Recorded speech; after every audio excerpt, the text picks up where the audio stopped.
Mis hermanos, como les decía, estaba orando por el mensaje de Efesios y sentí como cuando el Señor nos le da a uno libertad de avanzar un poco en el estudio y la preparación.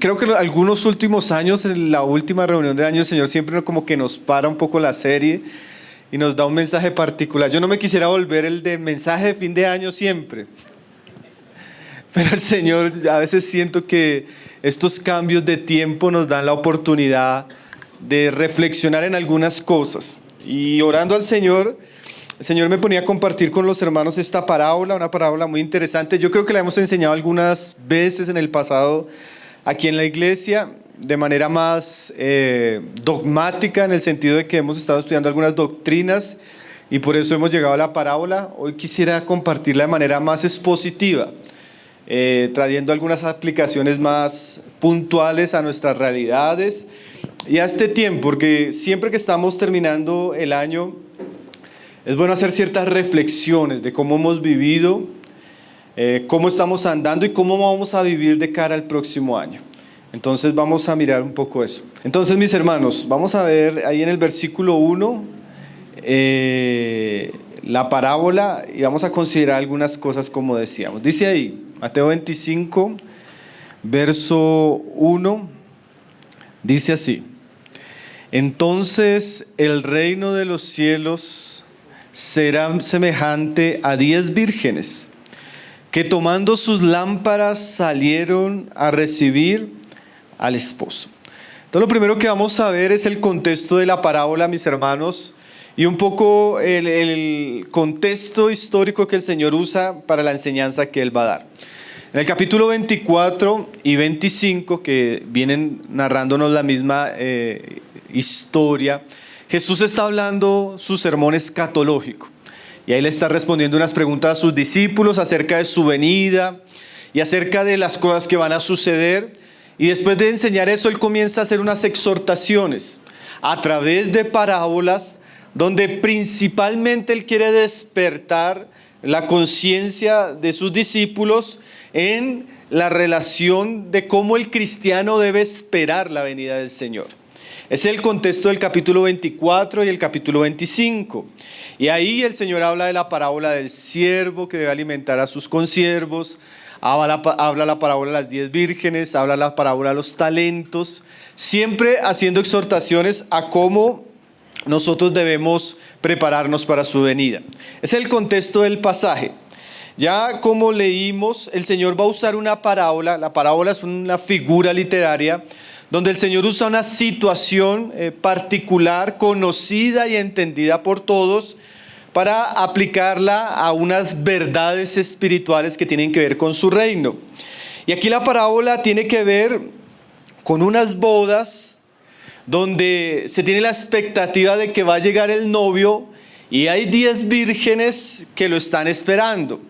Y es bueno entender un poco el contexto histórico para entender un poco la enseñanza. En aquellos días, como en nuestros tiempos, los matrimonios tienen como unas prácticas culturales. Entre los judíos del primer siglo habían 3 prácticas en relación al matrimonio, o 3 etapas. La primera era cuando la familia se reunía y concretaba que comenzaba una relación de noviazgo entre el chico y la chica. Ahí se ponían los parámetros de cómo iba a ser ese noviazgo, que en sí era una preparación para el matrimonio. Esa era la primera etapa. La segunda etapa era cuando se volvía a juntar la familia y tanto el hombre como la mujer ya hacían un compromiso público de que iban a casarse. Eso en la Biblia se le llama el desposorio. Ahí se ponía la fecha y ahí ya para la cultura judía prácticamente eso era un matrimonio. Ya era algo muy serio. Lo único que faltaba era la ceremonia, la celebración, que sería el matrimonio, que sería el tercer punto. Pero en la cultura judía, a diferencia de nosotros, aunque nosotros tenemos algunas cosas que nos dan a entender un poco, el novio iba a recoger a la novia a su casa y él iba en compañía de todos sus amigos y todos los invitados de su parte. Y cuando él iba a llegar a la casa, había como una especie de corte real de mujeres, en este caso se da a entender que eran vírgenes, que estaban con antorchas esperando la llegada del novio. Ahí el novio llegaba a la casa, tomaba a la mujer y hacían como una especie de marcha nupcial desde la casa de la mujer hasta el lugar donde se iba a celebrar la boda. Esa es la figura. Entonces los puntos centrales de la parábola, porque hay otras parábolas que hablan de la iglesia como la esposa. En este contexto no se habla de la iglesia como la esposa. Se habla de la iglesia como aquellas damas de honor o aquellas vírgenes que están esperando con antorchas a que llegue el novio a recoger a la novia. ¿Sí? Ese es el contexto histórico. De ahí en adelante se dice que las mujeres marchaban con sus lámparas precediendo al novio y a la novia, y todo el mundo se daba cuenta que estaban en un camino hacia la celebración de la boda. Era la cultura de los judíos. Nosotros tenemos ese tipo de prácticas, pero ya cuando el novio entra, están ahí la corte, bueno, algo parecido, pero las bodas en aquellos días eran más grandes, duraban más días y tenían esos ingredientes. Entonces, ya entendiendo un poco el contexto de lo que era una celebración de matrimonio, vamos a comenzar a leer la parábola y a entenderla. Alguien decía que el esquema de la parábola es el siguiente. Primero, vamos a ver que Jesús compara su reino con una gran boda. Segundo, vamos a ver que para esa gran boda debe haber una preparación. Tercero, vamos a darnos cuenta de las consecuencias de una mala preparación en relación a esas bodas. Y cuarto, vamos a darnos cuenta que el Señor tiene una enseñanza para nosotros en relación a esto, la importancia de estar velando y preparándonos para las bodas del Cordero. Entonces vamos a leerlo ahora sí, mis hermanos, después de hacer la introducción, para ver un poco la parábola y que el Señor pueda hablar a nuestras vidas. Dice ahí: entonces el reino de los cielos será semejante a 10 vírgenes que tomando sus lámparas salieron a recibir al esposo. Entonces, primero, el reino de los cielos, en el contexto de Mateo, principalmente nos habla desde la primer venida de nuestro Señor Jesucristo, su retorno y el periodo glorioso que conlleva el retorno de nuestro Señor Jesucristo, que en la Biblia es llamado el milenio. El tiempo donde Cristo va a estar reinando y gozándose aquí en la tierra con su pueblo. Entonces, en esta parábola del reino de los cielos se nos habla especialmente que aquel milenio glorioso que ha de suceder es comparado con unas bodas. ¿Y las bodas qué son, hermano? Un tiempo de gozo, un tiempo de alegría, un tiempo de celebración, un tiempo de disfrute, ¿cierto? Uno siempre que lo invitan a unas bodas, uno piensa acompañar a los novios, celebrar, comer, disfrutar un tiempo lindo. Así va a ser el milenio, hermanos. Cristo tiene preparado para nosotros un reino glorioso, unas bodas que no van a durar 7 días, como se celebraba en el contexto de los judíos, sino que van a celebrarse durante 1000 años, dice la Biblia. Y ese tiempo va a ser de disfrute, de gozo, Cristo reinando en medio de su pueblo. Ahora, eso es importante porque nosotros debemos ver la vida cristiana con esa expectativa. Nosotros estamos en un proceso de preparación para unas bodas. Y todos los que nos hemos casado, hemos acompañado a una pareja hacia el matrimonio, usted sabe que la preparación no es fácil. Usted está corriendo en el vestido de la novia, la comida, alquilar el lugar, todo es una preparación. Usted no disfruta la preparación. Bueno, a veces de pronto la novia disfruta escogiendo los colores, pero en sí es una jornada de preparación. No es el momento del disfrute, no es el momento del deleite. Va a llegar ese día, ¿cierto, hermanos? Así es la vida cristiana. En este momento, ¿qué estamos haciendo? ¿Para qué estamos trabajando? ¿Hallamos gozo o plena satisfacción en lo que estamos viviendo ahora? Por supuesto que no. Porque vamos en rumbo a un evento glorioso, las bodas del Cordero. Y ese momento va a ser maravilloso. En ese momento va a haber un disfrute pleno. En ese momento vamos a tener a Cristo con nosotros. Y eso debe generarnos esa expectativa, ese deseo, ese anhelo de estar allí. Por eso Apocalipsis dice, bienaventurados los que son convidados a las bodas del Cordero. Entonces Cristo ha hecho una invitación. Ahora, en esa figura de su reino como una gran boda que se ha de celebrar, la parábola se va a centrar en las vírgenes. No se centra tanto en la novia, ni siquiera aparece la novia, porque no es la figura en este contexto. Aquí el importante es el novio que va a llegar y las vírgenes que lo están esperando, o que deben estarlo esperando. Y dice ahí, verso 2, 5 de ellas eran prudentes y 5 insensatas. Entonces hay unas vírgenes que tienen unas lámparas, como dice el versículo 1, que están con esa expectativa de salir a recibir al esposo. Ahora, como vamos a ver en el contexto y la cultura nos enseña que ellas sabían más o menos el día en el que él iba a venir, pero no sabían la hora. Entonces ellas tenían que estar a la expectativa de que en cualquier momento él iba a llegar. Esa era su función como damas de honor. Como cuando está la boda, está todo listo y se está esperando que entre. Aquí normalmente es la novia, pero ella no ha llegado. Bueno, aquí en este contexto el que tenía que llegar era el novio. Y las vírgenes tenían que estar preparadas con sus lámparas esperando la llegada del novio. Ahora, hay mucha discusión, hermanos, en cuanto si estas vírgenes se refiere exclusivamente a la iglesia, o las vírgenes sensatas se refieren a cristianos verdaderos y las insensatas a cristianos falsos. ¿Sí? Hay toda una discusión. Yo principalmente creo que puede referirse a ambos. Ya estudiando un poquito más la parábola, creo que puede referirse a cristianos verdaderos y a cristianos solo de nombre, nominales, que dicen que son cristianos pero no lo son. Ahora, también, como vamos a ver, puede aplicarse a cristianos verdaderos que son irresponsables en su vida cristiana. Porque pienso que son cristianos y que no es un uso inadecuado interpretarlo como a la iglesia en general. Porque las 10 están con la expectativa de la venida del Señor Jesús o la venida del novio. ¿Sí? El mundo no está con esa expectativa, hermanos. ¿Sí?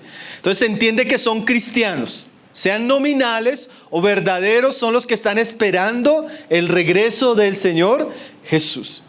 Ahora, el número 10, bueno, es un número que puede ser usado para redondear el grupo de mujeres que están esperando al novio.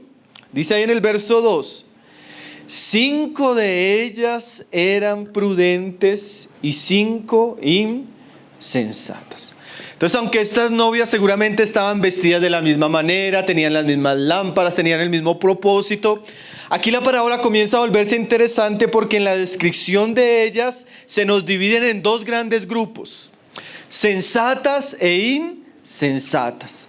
No se dividen porque unos sean ricos, otros pobres, otros hombres o mujeres, sino aquí el asunto es de la sensatez o de la sabiduría y de la insensatez. Y eso ya comienza a ser interesante, hermanos. Siempre en medio del pueblo de Dios van a haber cristianos sensatos y cristianos insensatos. ¿Y por qué quiero que leamos este pasaje? ¿Por qué quiero que lo estudiemos? Porque en un sentido este es un buen punto al finalizar el año para considerar cómo estamos llevando nuestra vida cristiana. Si la estamos llevando como cristianos sensatos o como cristianos insensatos. Y aquí se nos va a describir quién es un cristiano sensato y quién no es un cristiano insensato. Y las responsabilidades que tenemos ante la expectativa como cristianos del regreso de nuestro Señor Jesucristo. Entonces miren la descripción que se nos hace de las 5 insensatas. Verso 3. Las insensatas, tomando sus lámparas, no tomaron consigo aceite. Entonces la diferencia vital entre las sensatas y las insensatas es que, como lo vamos a ver, las insensatas no tomaron aceite para sus lámparas, en cuanto las sensatas sí. Y recuerden que la principal función de las vírgenes era que ellas se colocaran delante de la casa de la novia, esperando al novio con la luz, para que el novio en un sentido supiera el camino y pudiera llegar a recoger a su novia. Entonces aquí vamos a darnos cuenta que la insensatez de las imprudentes nos habla de un pecado, si se puede hablar de irresponsabilidad. Y aquí es donde comienza la alegoría a tomar mucho significado. Nosotros vamos a darnos cuenta en muchos pasajes, desde el Antiguo Testamento hasta en el Nuevo Testamento, que el Espíritu Santo principalmente se usan varias figuras para hablarnos de él. Entre una de esas es el aceite, ¿sí? El aceite es una figura del Espíritu Santo. Entonces, cuando se nos dice que aquellas vírgenes insensatas no tomaron consigo aceite para sus lámparas, se nos muestran que el trabajo que ellas tenían que hacer, que era tener luz para la llegada del esposo, no estaban siendo preparadas, no fueron diligentes, no fueron prudentes, no fueron sabias. Ellas tenían una expectativa, el novio va a regresar, entonces ellas tienen que tener luz, y para que haya luz tenían que tener aceite en sus lámparas. Aquí nos va a mostrar un poco, hermanos, la responsabilidad que tenemos como pueblo de Dios. Y sí, hay parábolas que nos hablan de muchas cosas que tenemos que hacer, pero esta parábola apunta primeramente a esa responsabilidad con nuestra vida espiritual. Ellos no tomaron consigo aceite. En cuanto a la simbología, ellos no fueron personas llenas del Espíritu, llenas de Cristo, llenas de la gracia. Entonces la luz que ellos tenían se estaba apagando. Cuando estudiamos el libro de Hechos, mis hermanos, nos dábamos cuenta que una de las características de aquella iglesia gloriosa era que aparecía mucho ese lenguaje, que ellos eran llenos. Pedro era lleno del Espíritu Santo. Esteban era lleno del Espíritu Santo. En Pentecostés todos fueron llenos del Espíritu Santo. Entonces aquí vamos a darnos cuenta, y por ejemplo Pablo dice que no nos embriaguemos con vino, sino antes que ser llenos del Espíritu Santo. Entonces, en un sentido, estas vírgenes insensatas no fueron llenas. ¿De qué? No tomaron consigo aceite. Aunque eran vírgenes, aunque estaban esperando al esposo, ellas fueron irresponsables en ser llenas de aceite. Ellas no consideraron, miren el asunto, que de pronto el novio se iba a demorar y que el aceite que tenían era escaso. Entonces, cuando la cosa se fue prolongando, el aceite se les fue acabando. ¿Por qué insensatas? Porque ellas debieron prever eso, que necesitaban más aceite. En cambio, las sensatas sí hicieron eso. ¿De qué nos habla eso, hermanos? Bueno, principalmente, como lo vamos a ver, la parábola nos va a enseñar la importancia de la preparación personal delante del Señor. ¿Qué quiere decir eso? Que ellos no tomaron, o sea, no hicieron algo que debían hacer. Alguien decía, estas vírgenes fueron descuidadas, negligentes, desatentas, imprudentes. Por causa de eso, no tenían lo que debían tener. Ahora, la Biblia no nos dice por qué no lo hicieron, porque en últimas eso no tiene tanta relevancia, hermanos. Lo que nos muestra es que no lo hicieron. Nosotros podemos especular. Si usted va al capítulo 24, Jesús viene hablando que esos tiempos son tiempos donde van a suceder muchas cosas. La venida del Señor tiene muchos desafíos que nosotros vamos a enfrentar. Y eso es interesante entenderlo en el contexto, mis hermanos. Porque la venida del Señor Jesús y ese momento que precede a las bodas del Cordero no va a ser un tiempo fácil. Es un tiempo donde va a haber mucha apostasía espiritual.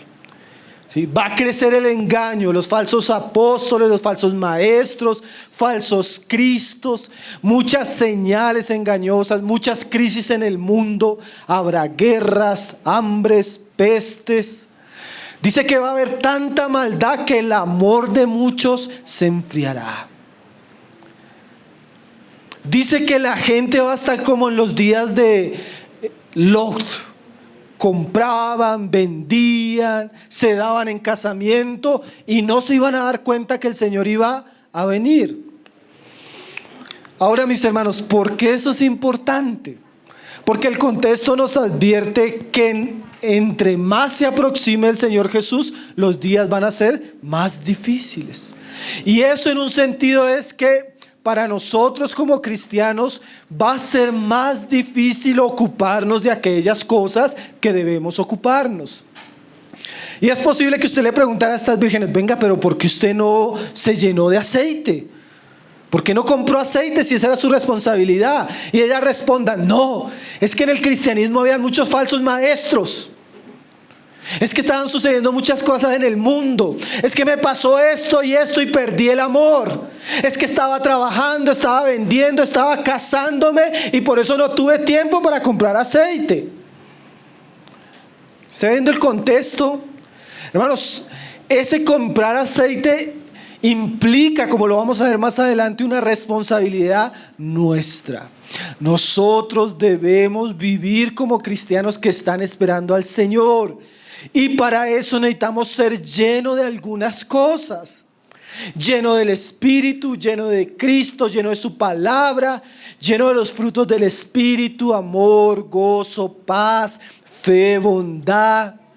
Y estas vírgenes no lo hicieron. Y esto ya comienza a ser como un llamado de atención para nosotros. ¿Cómo estamos viviendo delante de la expectativa del Señor Jesús? Nos estamos preparando, nos estamos llenando, y aquí el asunto es interior más que exterior. Evidentemente, si hay aceite para la lámpara, hay luz. ¿Y de qué nos habla la luz en la Biblia? De las buenas obras que los hombres han de ver.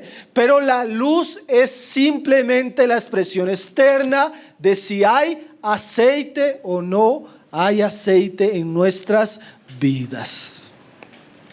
Ahora, como estas vírgenes hicieron, y alguien decía, ellas fueron descuidadas. Hermanos, con la vida espiritual no podemos ser descuidados. Alguien decía, fueron negligentes. O sea, no se ocuparon de aquello que debían ocuparse. Fueron desatentas. Quiere decir que sus deberes espirituales, como una figura, no los cumplieron. Ahora mire lo contrario de las sensatas. Dice en el verso 4: mas las prudentes tomaron aceite en sus vasijas, juntamente con sus lámparas. O sea, las sensatas, igual que las otras, estaban con la expectativa del novio, pero ellas sí tomaron aceite juntamente en sus vasijas como sus lámparas. Entonces, la diferencia entre las insensatas es que ellas no tenían recursos, pero las sensatas estaban provistas. Unas estaban prevenidas de que el Señor de pronto se podía demorar, entonces necesitaban más aceite y fueron y lo consiguieron. En cambio, las otras estaban despreparadas. Unas provistas en un asunto de sensatez y unas improvistas en un asunto de insensatez. Hermanos, unas no hicieron y las otras sí hicieron. ¿Qué hicieron las sensatas? Se llenaron, se alimentaron del óleo, del aceite, de la unción, de la vida, de Cristo. Y eso es muy importante, hermanos, porque nosotros en un sentido somos personas que siempre necesitamos estar llenas, especialmente del Espíritu, por el que el Espíritu es el que da vida. El Espíritu es el que nos sostiene. El Espíritu es el que nos concede hacer la voluntad de Dios. El Espíritu es la fuerza interior que tenemos para hacer las cosas que Dios nos ha demandado. Es como un carro que no tiene gasolina, hermanos, un carro que no puede andar, porque él depende de un combustible. algo que le da fuerza, algo que lo sostiene. Y nosotros comenzamos la vida cristiana recibiendo el Espíritu Santo, pero día a día necesitamos ser llenos para poder andar. Entonces el Espíritu, hermanos, es el que nos sostiene, el que nos da vida, el que nos da fuerza. Entonces puede haber cristianos que estén siendo llenos de manera regular de ese Espíritu, pero también pueden haber cristianos que no. Ellos están de alguna manera secos. Ellos de alguna manera están perdiendo la vida, el poder, la fuerza, la gracia, la fe, el amor, todo lo que proviene del Espíritu Santo, todo lo que proviene de Cristo. Ahora la parábola nos muestra que va a haber un momento donde el novio va a llegar y esas realidades van a ser manifiestas. Y evidentemente, hermanos, el mensaje prioritario de esta parábola es en relación a esa venida. Pero también es muy interesante leerlo y aplicarlo en nuestro contexto para que no nos suceda lo que dice la parábola. Entonces dice ahí en el verso 5: y tardándose el esposo, cabecearon todas y se durmieron. Como algunos comentaristas dicen, este cabecear y dormir no significa nada malo, porque las 10 se durmieron. Lo único que significa es que el esposo se demoró. No llegó a la hora que ellos esperaban que iba a llegar. La espera comenzó a prolongarse. Imagínense que usted está en una boda y no, todo está listo y solo estamos esperando al novio. Y el novio comienza a demorarse. Y comienza a demorarse. Y comienza a demorarse. Entonces la gente comienza a sentarse, a acomodarse y terminan durmiéndose porque el novio no llegó. Y dice ahí en el verso 6: y a la medianoche se oyó un clamor: aquí viene el esposo, salid a recibirle. Hermanos, esta parábola nos muestra lo que va a suceder cuando Cristo venga. Porque definitivamente, aunque el novio parezca que se tarda, el novio va a volver. Eso es algo indudable, hermanos.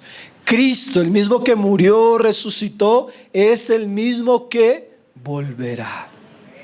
Y Él está enseñando eso en ese contexto. Cómo debemos prepararnos para su venida. Ahora, mi hermano, yo les decía que yo quiero hacer una aplicación más ahora. Porque yo sé que la parábola nos da y tiene su propósito enseñarnos cómo debemos vivir ahora antes que llegue ese gran día. Y yo pensaba, hermanos, así como dice ahí, dice, y a la medianoche nos habla del momento más oscuro del día, ¿sí? Donde la oscuridad está en su mayor auge. De ahí en adelante comienza a amanecer. Llegará un tiempo donde las cosas van a ponerse más oscuras, hermanos, y más oscuras, y más oscuras. Y yo creo que para nosotros, hermanos, no debería ser algo extraño pensar que ya estamos en tiempos muy oscuros. El mundo, la sociedad, la juventud, la familia y por qué no decir la iglesia en nuestros días cada vez está entrando en tiempos más oscuros, de profunda y densa oscuridad. Y si hay una voz que nosotros como iglesia debemos comenzar a escuchar, no es esa voz que dice que Jesús nació hoy, hermanos. Es esa voz que dice que Jesús va a volver y va a volver pronto. Porque en la medida que nosotros comenzamos a entender que Jesús va a volver pronto, en esa misma medida nosotros de pronto vamos a comenzar a despertar. Y vamos a comenzar a darnos cuenta que tenemos que tener nuestra vida de cierta manera. Y es necesario a veces decirle a una persona que lo más importante no es su familia, no es su negocio, no es las metas que va a obtener el próximo año, sino lo más importante es que cada vez Cristo más se aproxima, hermanos. Y debemos vivir con ese entendimiento. Y esa voz que dice ahí, salid a recibirle. Salid a recibirle, que aquí viene el esposo. Es una voz que todos debemos escuchar. Hermanos, yo no quisiera pasar de este punto sin decir esto. He aquí, el esposo viene. Hermanos, tenga seguridad de que Cristo va a volver. Este mundo como lo conocemos va a cambiar muy prontamente. Ayer escuchábamos una hermana que nos decía: hermano, estoy angustiada. La empresa que yo trabajo es una multinacional que tiene más de no sé cuántos trabajadores en Sudamérica, y este diciembre echaron casi a 3,000 trabajadores. Esa empresa se está acabando. Yo no sé qué voy a hacer de mi vida, de mi trabajo. Y le decía a mi esposa: y no lo dude, todo lo que usted conoce, tal como lo conoce, se va a acabar. Todo lo que vemos, vivimos y contemplamos en este mundo va a pasar, porque Cristo, hermano, volverá. Tal vez esa es una de las verdades que más necesitamos atesorar en nuestro corazón, porque esa verdad nos va a llevar a vivir de cierta manera. Cristo va a volver. Despierte, que Cristo va a volver. Usted y yo no podemos vivir de cualquier manera. La voz profética que anuncia que Cristo va a volver tiene que ser oída, hermanos.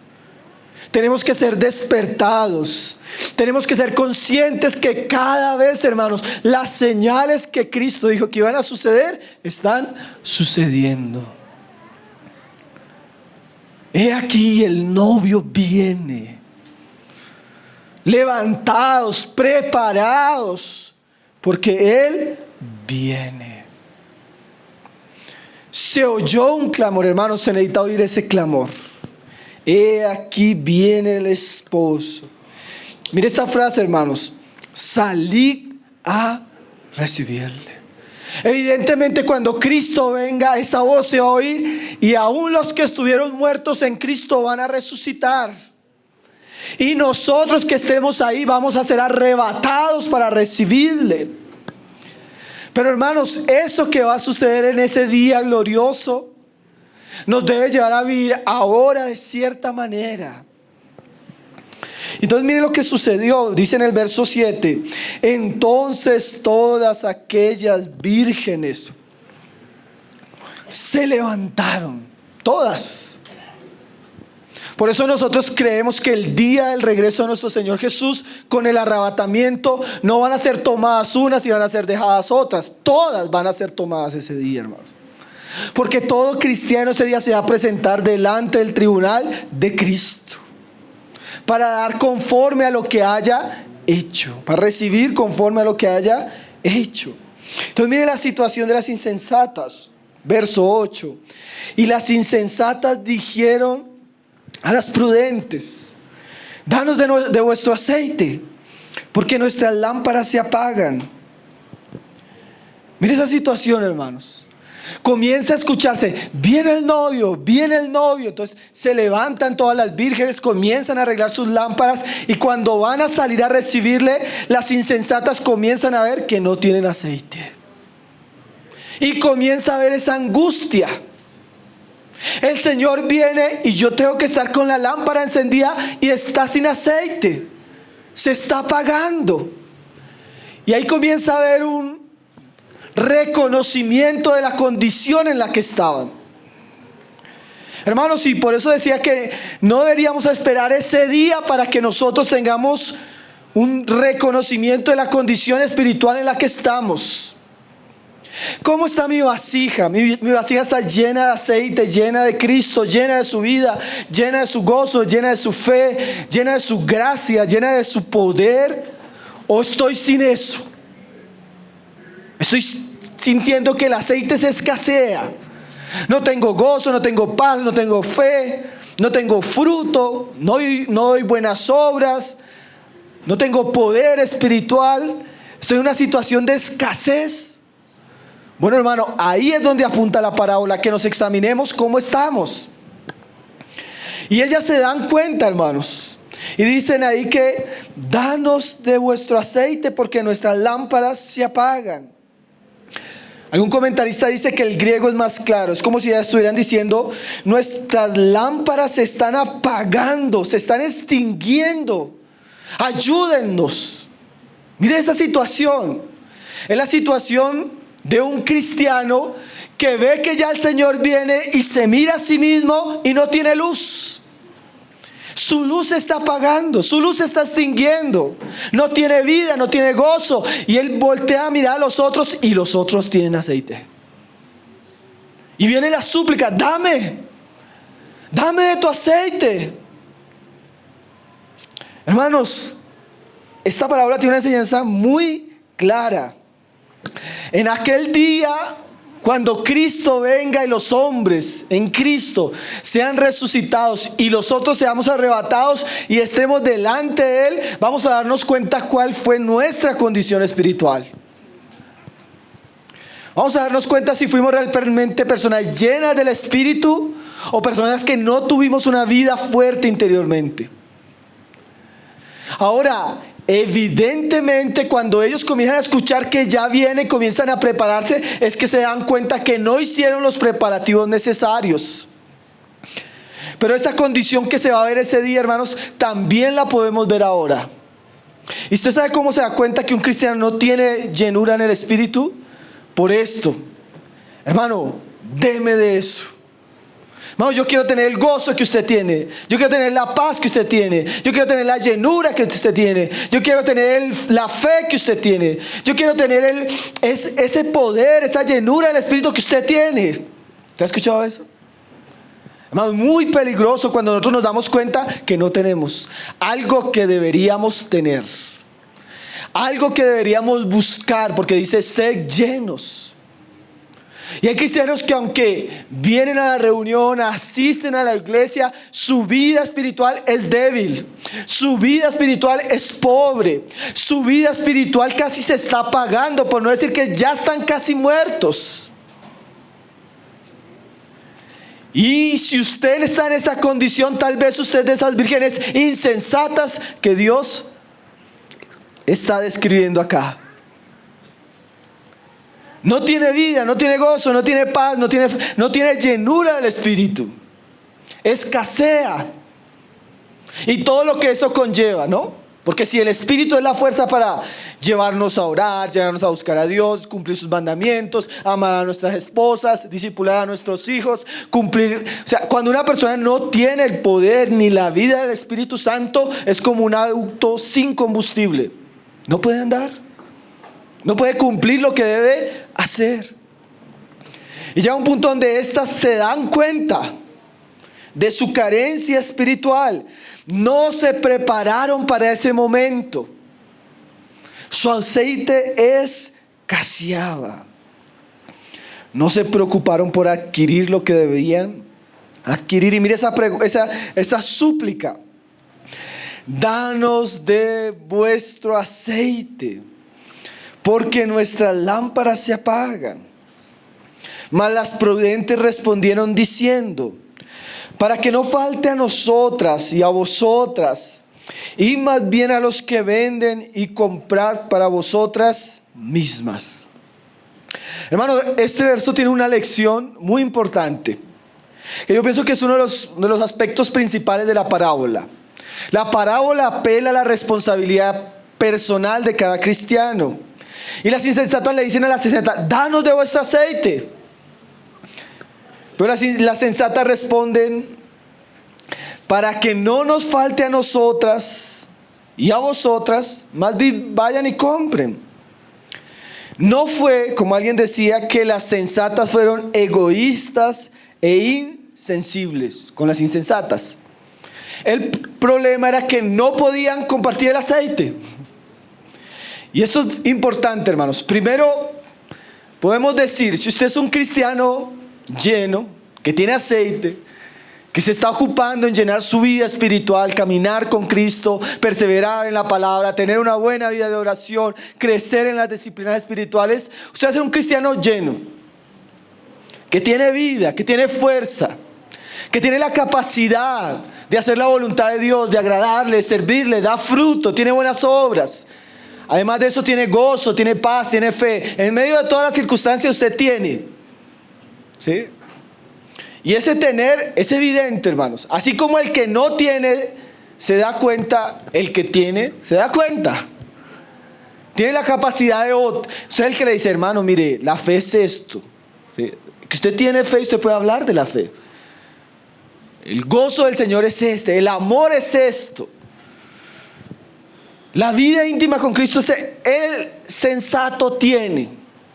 Pero ¿sabe qué puede hacer? ¿Qué no puede hacer el sensato por más que quiera? Y ahí es donde viene la responsabilidad personal. Yo, aunque ame a un hermano, aunque quiera servirle a un hermano, aunque me compadezca de la situación de un hermano, hay cosas que son responsabilidad personal y no podemos darlas. Hermano, yo le puedo decir a una persona, oiga hermano, me encantan esos ojos verdes que usted tiene. Pero por más que me encante son los de él, no son los míos. Y yo no puedo quitarle los ojos a él y ponérmelos. Eso es imposible, ¿cierto, hermanos? Así como hay cosas naturales de nuestro cuerpo que no podemos tener del otro, hay cosas espirituales que no se comparten. Yo no le puedo dar a usted fe, hermano. Yo no le puedo dar a usted amor. Eso es algo que usted cultiva solo en su vida privada con Dios, porque Él es la fuente de eso. Y a veces, hermano, es muy desgastante querer que una persona tenga fe, tenga gozo, tenga amor, sea fiel, sea responsable, cuando ella es descuidada en sus deberes privados con Dios. Por más que usted ore con ella, por más que usted le aconseje, por más que escuche la palabra, si esa persona no toma consigo aceite, no tiene luz, hermano. Yo no le puedo dar de mi luz a usted, ni usted a mí. Cada uno tiene la medida de luz que ha cultivado. Cada uno tiene la medida de fe que ha cultivado. Cada uno tiene la llenura, la vida y el poder del Espíritu que ha cultivado. Y si somos sinceros, lo que yo tengo a veces ni siquiera es suficiente para mí, necesito más. ¿No es así? Yo necesito más de Cristo, más de su palabra, más de la oración, más de la intimidad, más de discernimiento, más de Él cada día. A veces hasta me cuesta caminar yo. ¿Cómo va a hacer que otro lo haga, hermanos? Entonces la parábola nos muestra que cuando estemos delante de Dios, vamos a tener que dar cuentas por cada uno de nosotros. Hay cosas que no se... Miren, hermanos, yo sé que como padres tenemos una responsabilidad con nuestros hijos. Pero hay un punto donde mi fe no es la fe de mis hijos. Yo sé que como esposos tenemos una responsabilidad, pero hay un punto donde mi fe no es la fe de mi esposa. Y así como yo tengo que cultivar mi vida cristiana, ella también. Y hay un punto de que aunque enseñamos, aconsejamos, hasta disciplinamos, nuestra vida espiritual no necesariamente es la vida espiritual de los hermanos. Y debemos ser conscientes de eso, porque eso nos quita cargas. ¿Cómo después de haber orado con él, haberlo aconsejado, haberlo exhortado, sigue haciendo lo mismo? Bueno, es que es personal, hermanos. Es personal. Y las sensatas dijeron, no podemos. Tenemos un límite. Hay cosas nuestras y hay cosas de ustedes. Hermano, y la vida de iglesia tiene eso. Aunque quisiéramos que todos fuéramos en el mismo camino, en el mismo propósito, en la misma realidad, hay cristianos que no andan. Hay cristianos insensatos, insensibles, irresponsables. Y ahora esperan que otros hagan lo que ellos deben hacer.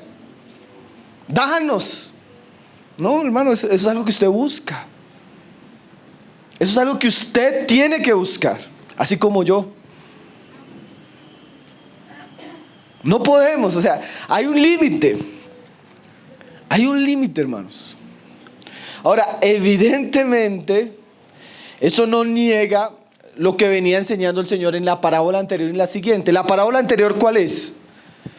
Qué buen siervo, aquel que cuando su Señor venga lo encuentre alimentando a sus consiervos. Necesitamos enseñar la palabra, claro. A todo el pueblo de Dios, a todo, al sensato y al insensato. Como alguien una vez me decía, pero eso para qué tanta palabra si la gente sigue haciendo lo que se le da la gana. Bueno, es una responsabilidad de ellos, lo que hagan, ¿no? Pero nosotros necesitamos enseñar la palabra, porque vamos a pedir cuentas a Dios. O sea, no es que no debamos hacer ciertas cosas. Yo debo enseñar, predicar, discipular, aconsejar. Pero eso no quiere decir que yo voy a tomar de mi aceite y le estoy dando a otro de aceite. ¿Me vamos a entender, hermanos? La parábola siguiente. Venid, siervos de mi Padre, sentados acá. ¿Por qué? Porque cuando tuve hambre me diste de comer, cuando estuve enfermo me visitaste, cuando estuve preso allá fuiste. Señor, ¿cuándo lo hicimos? Cuando lo hiciste a uno de mis pequeños, a mí lo hiciste. O sea, no es que usted va a llegar y decir, hermano, usted es un insensato, entonces ya no ora por él, ya no, tampoco es eso. Porque cuando usted lo hace es para Cristo. Pero sepa, hermano, que hay cosas que no se transfieren. Ese negocio, esa doctrina falsa de transferencia de espíritu, ¿usted ha escuchado eso? ¿Sí? No, la fe no se comparte, la piedad no se comparte, la llenura espiritual no se comparte. Eso es personal. Entonces, ¿cómo está usted hoy? Apliquémoslo ya a nosotros hoy. Nosotros estamos en la condición espiritual que hemos sembrado. ¿Usted está lleno o está vacío? ¿Usted tiene vida o tiene muerte? ¿Usted está dando fruto o robando el alimento de la tierra y esterilizando la tierra?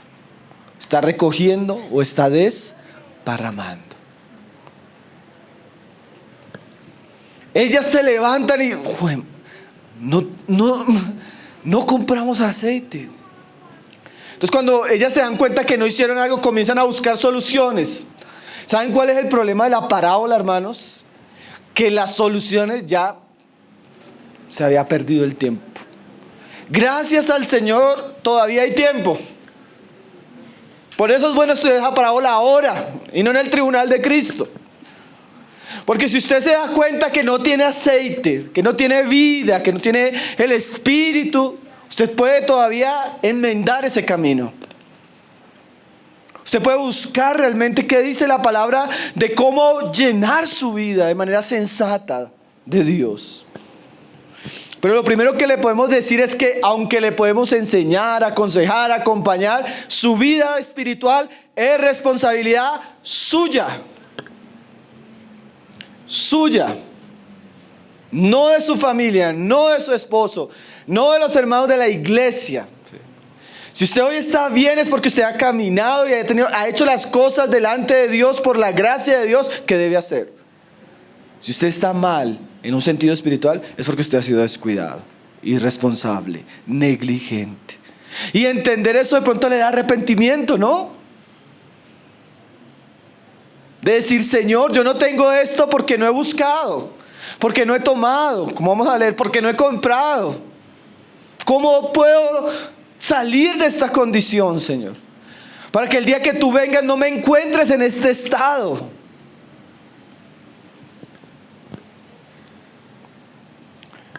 Tremendo, ¿no, hermanos? Mas las prudentes respondieron diciendo, para que no nos falte a nosotras y a vosotras. Si hay un punto donde uno dice, hermano, para que no me... A veces uno tiene que decir así, hermano, para que no me quite la paz. Hermano, para que no me robe ya demasiado tiempo. Para no desgastarme, porque es que usted puede encontrarse con una persona que le ayuda, la aconseja, y la persona no ser responsable con Dios. Y usted termina desgastándose. ¿Sí? Por eso la Biblia dice, eso uno lo entiende a veces Uno lo entiende con el tiempo, pero eso son cosas que uno lleva a entender. Al hombre que después de 2 o 3 amonestaciones y no escucha, no entiende, no sé, ¿qué dice la Biblia, hermanos? Desecharle. Que hay un punto, hermanos, que usted ayuda una vez, ayuda 2 veces, ayuda 3 veces, hermano. ¿Y si la persona no quiere? ¿Está entendiendo, hermanos? Ya un punto donde el camino, hermanos, se pone difícil. Hermanos, ya en estos días hablábamos con un hermano. Otra ciudad, una disciplina, una cosa grave, seria. 1 reunión, 2 reuniones, 3 reuniones, 10 reuniones. Y no entiende, hermano. Y eso llega y dice la esposa de los hermanos: hermano, eso parece una saga de esas de terror. No termina, parte 1, parte 2. Hermano, ya.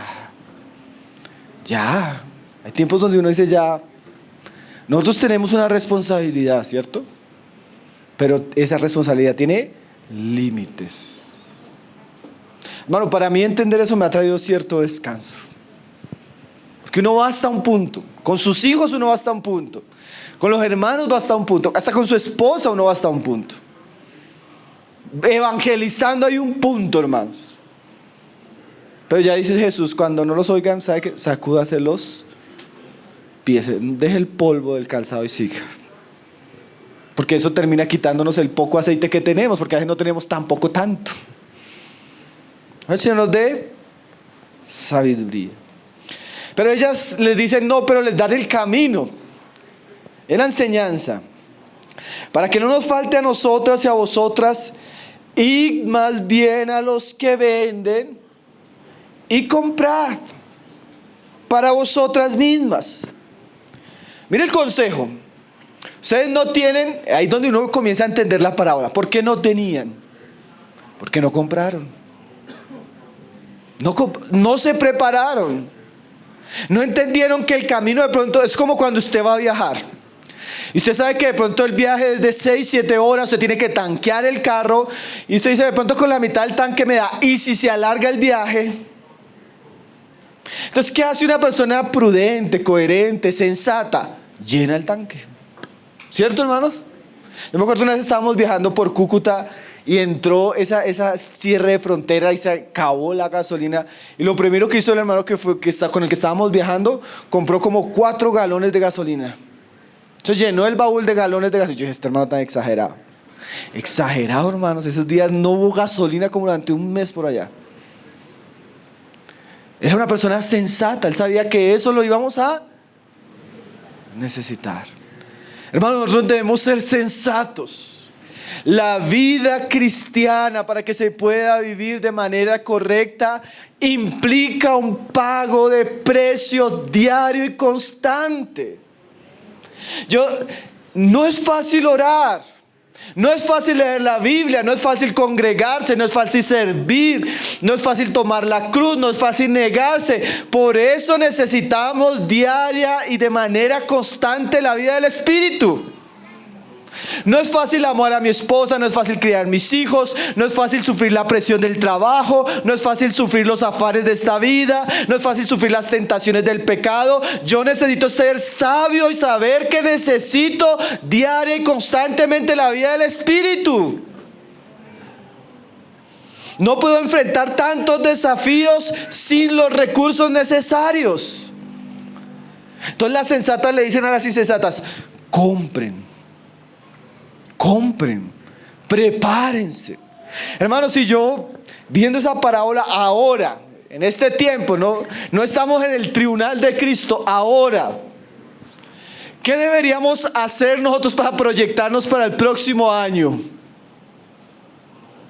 Bueno, sí, tenemos que hacer muchas cosas, pero sobre todo necesitamos buscar tener una vida espiritual fuerte, una vida espiritual saludable, una comunión íntima y real con Cristo, una vida devocional fuerte, una vida en las Escrituras, Una vida de comunión, de tal manera que no importan los desafíos, las luchas, las pruebas, las tentaciones que vengan, yo tengo los recursos espirituales para enfrentarlos.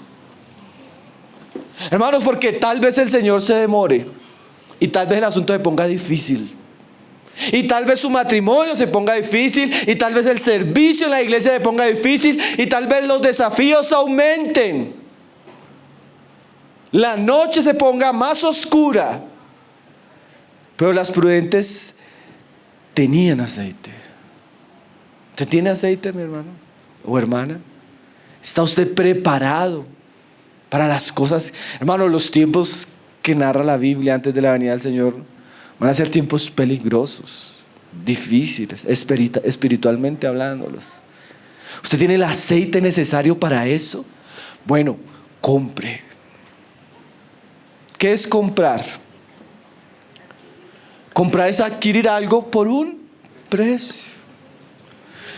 Todo, y de verdad que en ese sentido, sí, todo lo que usted pueda hacer para adquirir vida espiritual, para adquirir llenura espiritual, para adquirir más de Cristo, hágalo. Hágalo de verdad, hermanos. A veces uno le dice a los hermanos, hermanos, tenemos un ejemplo, no solo uno, no se sienta que lo estoy hablando de manera personal, pero es un ejemplo. Usted quiere conocer al Señor, quiere servir al Señor, tenemos una escuela, ahí usted aprende Biblia, doctrina, vida cristiana, vida familiar, ministerio, ahí usted aprende a entender todas las áreas del servicio.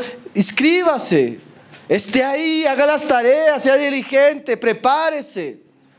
Tal vez Dios tiene un llamado para su vida.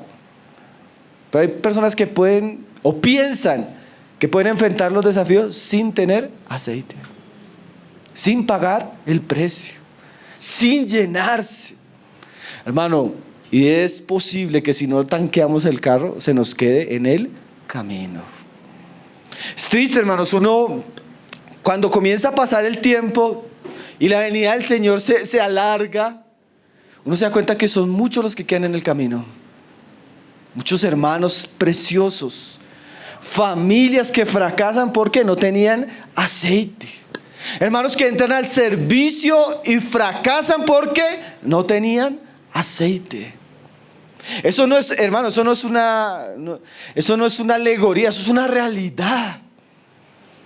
Si no hay aceite, si no hay llenura, llega un punto donde el asunto se queda en el camino. Como un buen sensato, como una persona que se está preparando para la venida del Señor, llénese de Cristo, llénese de su palabra, llénese de la comunión. ¿Y saben por qué? Como decía Andrés cuando enseñó Hechos de los Apóstoles, ¿saben por qué no estamos llenos de Cristo? Porque estamos llenos de otra cosa. Estamos llenos de afanes, llenos de preocupaciones, llenos de la carne, llenos del mundo, llenos de entretenimiento, y por eso no tenemos a Cristo.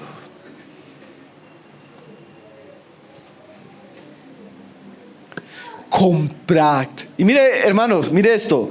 Comprad para vosotros o vosotras mismas.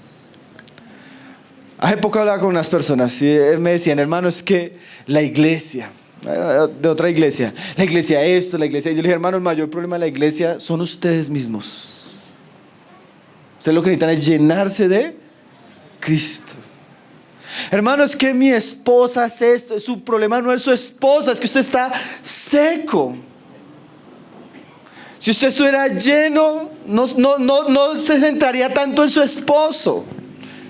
Estábamos en Bolivia y Celso me dijo un ejemplo interesante, hermanos. Una vez llegó a una reunión y un niño comenzó a hacer ruido. El niño cogió un vaso de plástico y comenzó a hacer ruido. Y el hermano estaba desesperado con el niño. Dijo que no podía ni orar ni escuchar la palabra por el ruido que hacía el niño. Entonces él cogió un vaso y el vaso estaba lleno de agua. Y él dice que el Señor le habló al corazón. Yo solo lo estoy usando para una alegoría. Y él dice, si el vaso del niño estuviera lleno de agua no haría tanto ruido. Hermano, ¿por qué nosotros hacemos tanto ruido? ¿Por qué nos molesta tanto todas las cosas? Porque estamos vacíos. Una persona llena del Espíritu casi no hace ruido, hermanos. casi no genera problemas, casi no genera molestias, casi no genera murmuración, casi no genera contienda. Es una persona llena. Cuando usted está lleno, usted puede dar. Todo el problema de nosotros es que no tenemos. Y necesitamos que llenarnos. Hermano, como dicen ahí esas frases de internet. El problema no es que Dios cambie las situaciones, es que Dios llene nuestros corazones. Y eso es tal vez lo que Dios está buscando de nosotros. Que nosotros tengamos una vida espiritual llena. ¿Cierto, hermanos? Para que no seamos como el niño que hace ruido con el vaso. Necesitamos llenarnos de Cristo. Llenarnos del Espíritu Santo. Ahora, ¿dónde debemos comprar ese aceite? Hay un pasaje, no lo alcanzamos a leer, pero dice Apocalipsis así. El Señor le habla a una iglesia pobre, miserable y desventurada. ¿Saben cuál es esa iglesia? La Odisea le dice: yo te aconsejo que compres de mí. O sea, en un sentido el Señor nos da de gracia, ¿sí? Pero en otro sentido Él quiere que paguemos un precio para comprar de Él. Una fe verdadera, una piedad verdadera, un gozo verdadero, un poder verdadero. Necesitamos ir a Cristo, hermanos, y comprar de Cristo lo que estamos careciendo. Hermanos, necesitamos, y eso es bueno cuando usted aconseja. En última, la persona no necesita un consejo, necesita de Cristo, hermanos. Eso es lo que necesitamos, porque en Cristo se suplen todas las cosas. ¿Qué me está pasando? No, a usted lo que le está pasando es que le falta a Cristo. Sobre todo, piense en eso. ¿Está llena de Cristo? ¿Está lleno de Cristo? Si usted está llena de Cristo o lleno de Cristo, las otras cosas se ven diferentes, hermano. Dígame si no, hermanos. Dígame si el día no está malo y usted está en esa lucha, usted sale a orar y tiene ese tiempo de intimidad con Cristo, abre las Escrituras, Él le habla, y cuando usted sale de ese cuarto usted no ve diferente las cosas. ¿Las cosas cambiaron? No.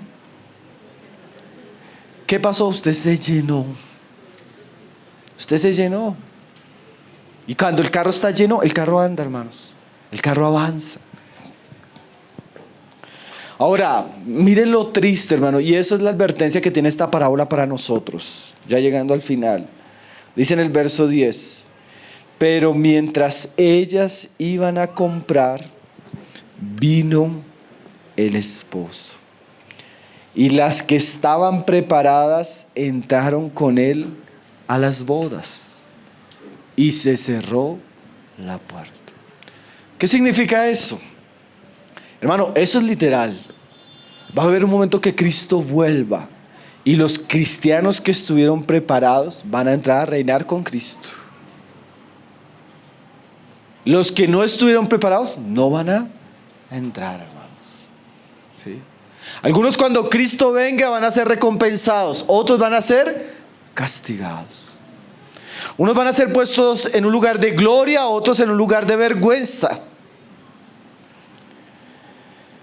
Y dice ahí, mire esa frase tan seria, hermanos: y las que estaban preparadas entraron con él. Hermano, prepárese para que usted ese día pueda entrar a disfrutar de ese reino. Prepárese para que ese día no lo sorprenda. Prepárese para que cuando Cristo venga, como decía la parábola anterior, usted esté haciendo lo que Él lo ha mandado. Prepárese para que cuando Él venga, usted pueda escuchar: entra, buen siervo fiel. Prepárese para ese día, hermano. No se ha descuidado. No se ha descuidado, hermanos. Imagínese que usted sepa que se va a casar tal día y deja todo para última hora. ¿Qué puede pasar? Que todo le salga mal. Prepárese porque el novio viene, hermanos. Y usted tiene que estar preparado, y yo. Porque mire esa frase triste que dice ahí al final: y se cerró la puerta. Hermanos, la puerta de la gracia, la puerta del reino de los cielos, en un sentido, cuando Cristo venga, ahí se va a terminar. Ahí entra otro tiempo. Ahí se acaba la misericordia, la gracia. Ahí comienza el reino de Cristo en la tierra. Pero hermanos, no espere que la puerta se cierre, porque a veces la puerta se cierra, hermanos. Ahí en Apocalipsis dice que Él es el que tiene las llaves, y uno siempre resalta esto en lo positivo, pero no lo resalta en este sentido. Él dice que Él tiene las llaves, y la puerta que Él abre, nadie la cierra. Pero también dice lo siguiente, hermano: la puerta que Él cierra, nadie la abre. ¿Qué significa eso? Hoy usted tiene oportunidad, pero puede ser que en algún momento el Señor llegue y cierre la puerta. Porque así es el Señor. El Señor abre, pero también el Señor cierra. Mi hermano, nosotros estamos ahora en un tiempo de gracia. Un tiempo donde tenemos puertas abiertas. Un puerto, como dice Hebreos, que podemos venir confiadamente al trono de la gracia. Podemos buscar, podemos llenarnos, podemos recibir. Hermano, pero no espere que la puerta se cierre. Porque hay momentos donde las personas van a encontrar que, dice Apocalipsis tiene frases así que a veces parecen inciertas para nosotros. Dice que los hombres suplicarán hasta morirse y no van a ser escuchados, hermanos. Dice que la gente buscará y no hallará. ¿Se imagina esa frase, hermano, que usted piensa que siempre va a tener la oportunidad y usted llega a un punto donde quiere abrir y ya no abre? Antes usted tenía la oportunidad, ahora ya no. No hay que esperar que la puerta se cierre. Gracias a Dios podemos decir que hasta el día de hoy tenemos la puerta abierta. Pero no espere que la puerta de la gracia se cierre, porque a veces se cierra. Entonces mira lo que dice el verso 11, dice: después vinieron también las otras vírgenes diciendo: Señor, Señor, ábrenos. Hermano, qué clamor tan triste, ¿no? Ojalá todas las personas que están acá hoy pudiéramos clamar: Señor, Señor. Porque en este momento este Señor, Señor sería para salvación, sería para reconciliación, sería para arrepentimiento, sería para buscar que Él nos llene. Pero ya en ese punto no es ese Señor. Ya es un Señor de angustia. Ya es un Señor de querer algo que ya de pronto no va a obtener. Mire este poema, hermano. Hay un poema que cita John MacArthur llamado Idilios del Rey. Lo escribió Alfred Lord Tennyson.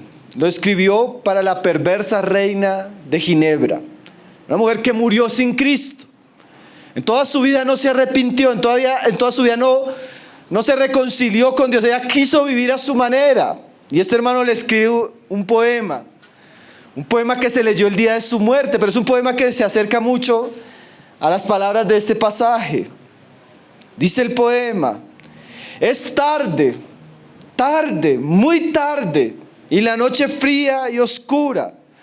Es tarde, muy tarde, pero podemos entrar todavía.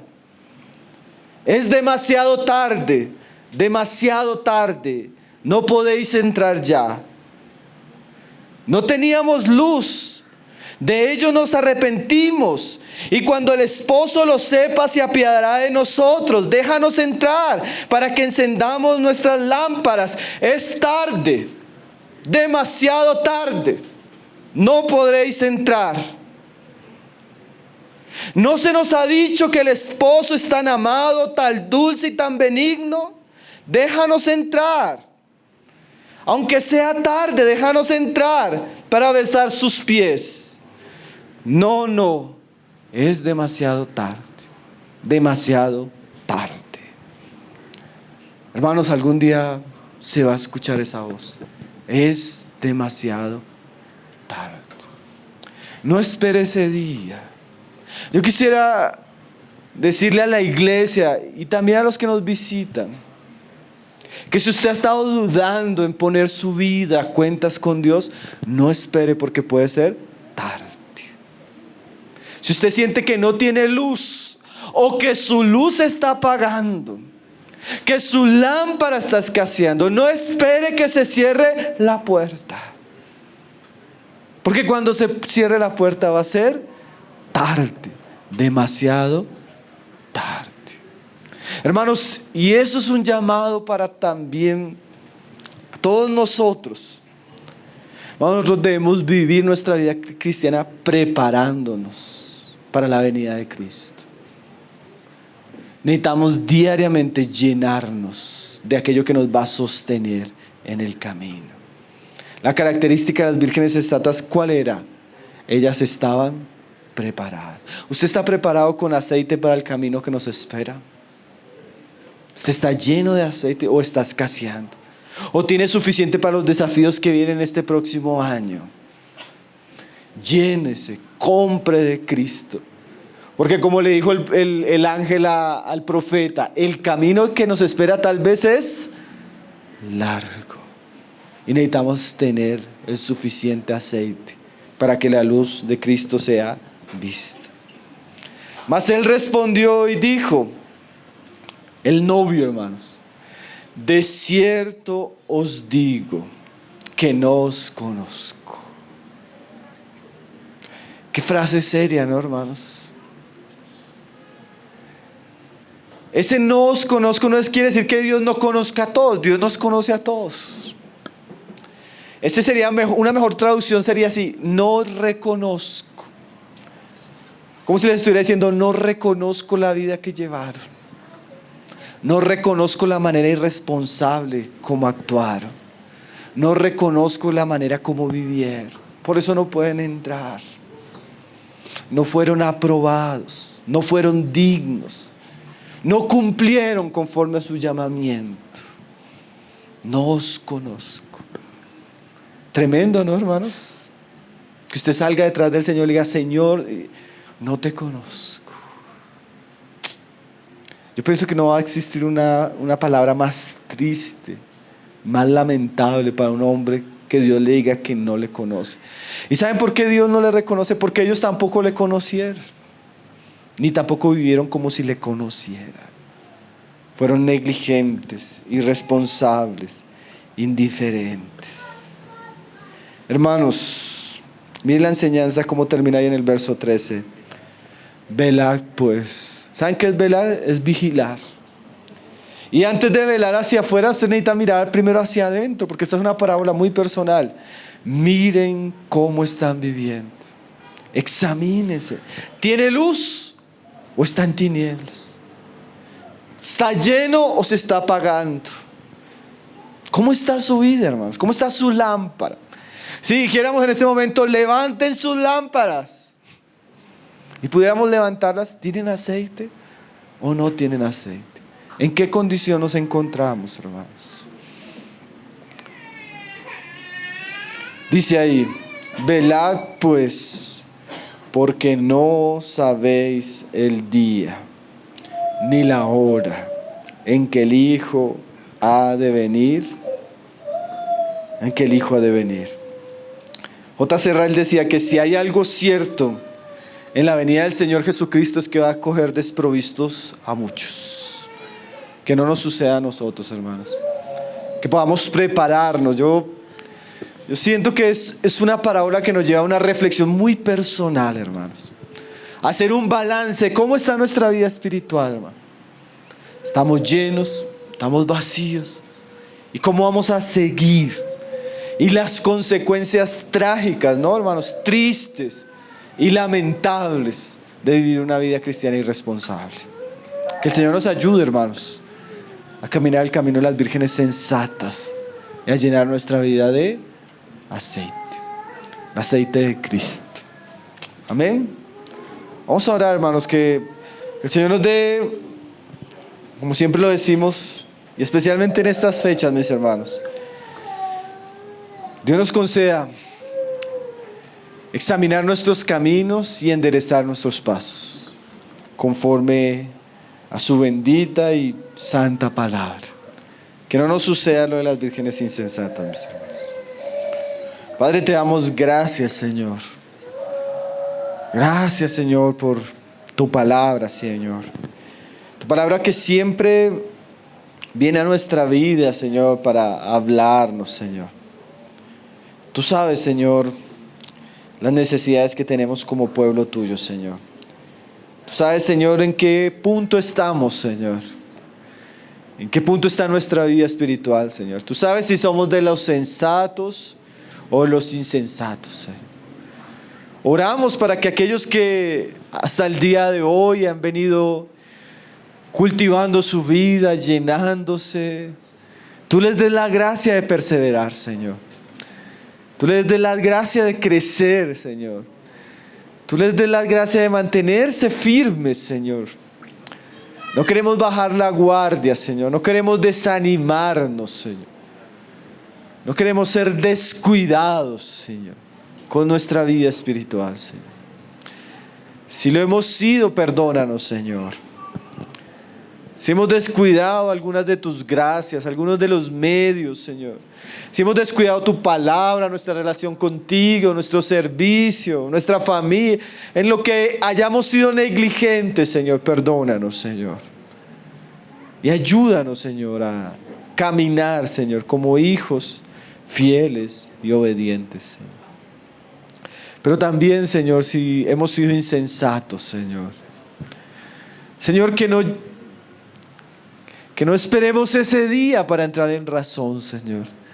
Sino que tú nos puedas hoy, Señor, llevar a la sensatez, Señor. Llevar a la prudencia, Señor. Llevar a enderezar nuestros pasos, Señor. Si hemos sido perezosos, mundanos, descuidados contigo, Señor, perdónanos, Señor. Si como hijos no hemos estado ocupados de aquellas cosas que tienen que ver contigo, con tu reino, con tu gloria, perdónanos, Señor. Enséñanos a pagar el precio, Señor. Enséñanos a buscarte, Señor. Enséñanos a esforzarnos por entrar por el camino, Señor. Enséñanos a ser diligentes, fieles, firmes, Señor. Oramos especialmente por aquellos que están débiles, Señor.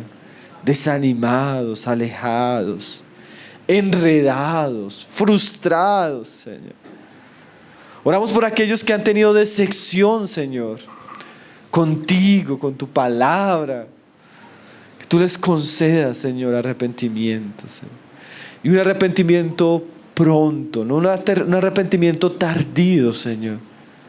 Sino un arrepentimiento donde las vidas puedan ser puestas en orden, Señor.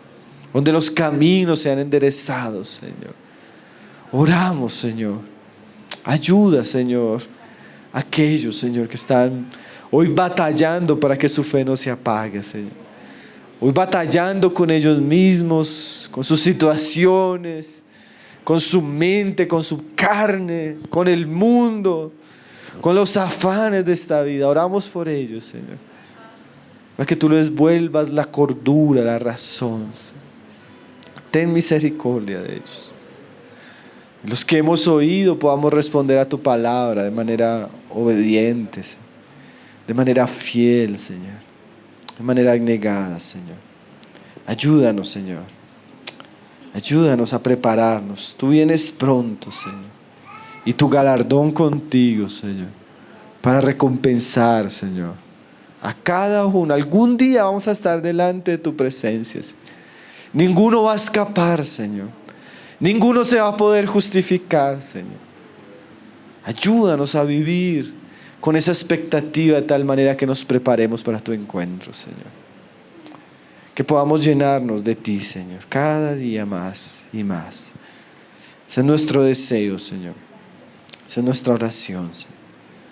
En el nombre de tu Hijo Jesucristo, Señor. Amén, Señor.